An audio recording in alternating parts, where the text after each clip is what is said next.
Welcome back, my friends, to TFT Hyper Roll with Autarch, and we have been exploring the 3-star 4 costs, and this game, it's a doozy in terms of that. This particular match gave us an early Bard, Kog'Maw, and Cho'Gath, not a Kabuko. If I'd gotten an early Kabuko, we would have gone Bruiser Trickshot, but instead we're all set to do some Mythics. Shopping Spree is kind of stupid, strong, and hyper roll for, well, this game will illustrate why. And of course, we run straight into the other Mythic team. I don't know if everyone's experience is the same, but I feel like every time I choose a comp from the start, groupthink takes over and everyone chooses the same comp.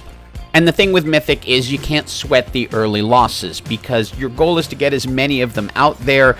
They have to stay in a couple of rounds before they become shiny and get their higher buff, so you're likely going to lose as you're building them up. Item choice is a no-brainer. Needlessly large rod onto bow, make Rageblade on Bard. Just do that. And everything about what we're doing is designed really for late game. Shopping Spree is really strong late game. Mythic gets stronger late game. So this early game kind of, it gets a little depressing, but you kind of just hold on knowing what you're going for. It's time for the second set of augments, and this becomes a really tough choice. We re-roll that, but Artifact versus Mythic Crest. You don't need a Mythic Crest, but it could be helpful. It depends what you get. So, unless you're going to get 2, it's not worth going higher, but to be able to guarantee yourself 5 and tick Invoker with an early Annie, that ended up working out.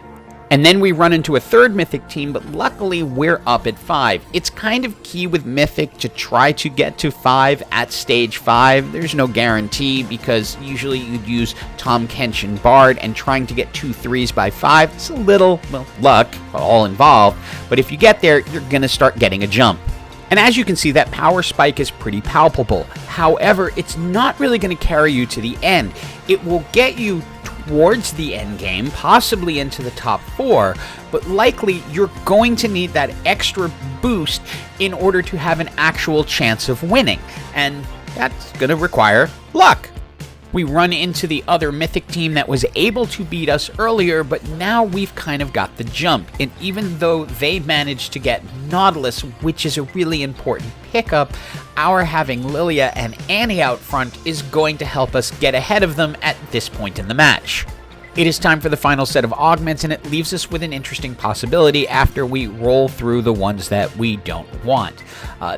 We could possibly go with Ascension because it's not terrible, but Mana Shield is going to work out really nicely, and that's because it's going to help keep the front line up longer, especially as they get low, and our invokers, which are Lilia, Annie, and Kog'Maw, and will ultimately be 5 cost of Azir. When they cast, it's going to help shield the upfront champions. Getting the blue buff on Lilia is key because as an invoker, that's going to provide more shielding, and also she does a lot of damage, especially once we're able to get her up to 2 stars and hopefully get more power spike items on her, but it'll allow us to keep winning.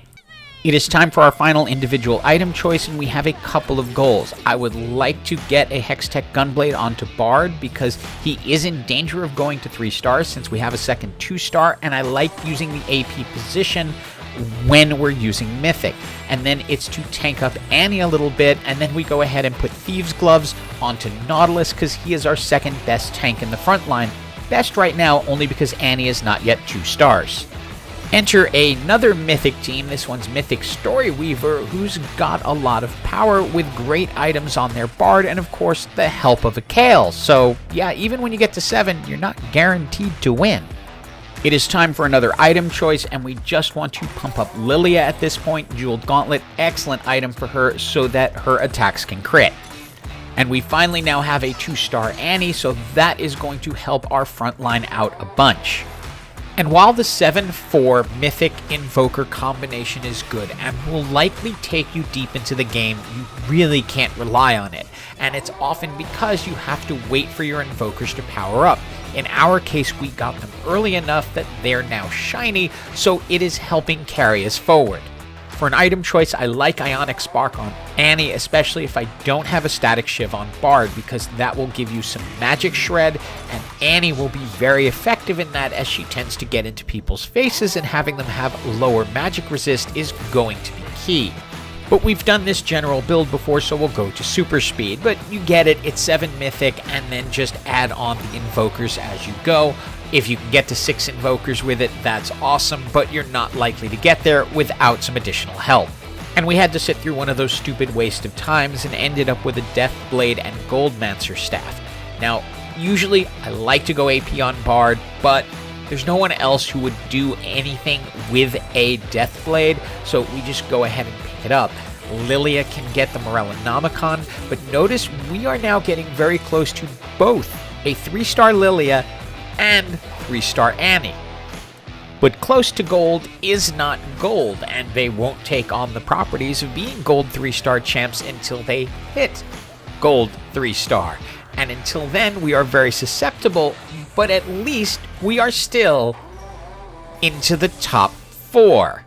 We're in our final item choices. I also want to talk about how we're set up. In terms of items, we're going to want a blue buff either for Azir or Hui. We have them both up to 2 stars, and then we can grab a Spear of Sojin for the other one because we just want mana production. We currently have Lilia on the Hui circle, and we're looking through to see if we can get either Lilia or Annie up to gold 3 stars, because that's what it's going to take to win this match. Through this first round, nope, we are stuck like this, and just hope that we can survive and not go out in 4th place. And we find one of the other mythic teams, and luckily we have the 2-star Hui and the 2-star Azir, and that is going to help a ton. You can see the amount of damage they are doing to their front line, which is allowing our Annie to stay alive long enough to get into their back line, finish it off, and keep us going forward. Now, we were able to get so many Lilias and Annies thanks to Shopping Spree, because we had so many rolls with high percentage chances. There's our gold 3-star Annie. And as I mentioned in a previous video, that alone is pretty devastating. And then double luck here, we end up against the Ghost team. So we have a slightly better chance than we would have if it was not. You will see Annie just destroys their entire front line when she ults. The other nice thing is, presuming we win this fight, which we are going to, Hui will now give us an extra Lilia because we have the 2-star Hui. So coming out of this fight, we get to have the gold 3-star Lilia as well. And their team sort of ceases to matter.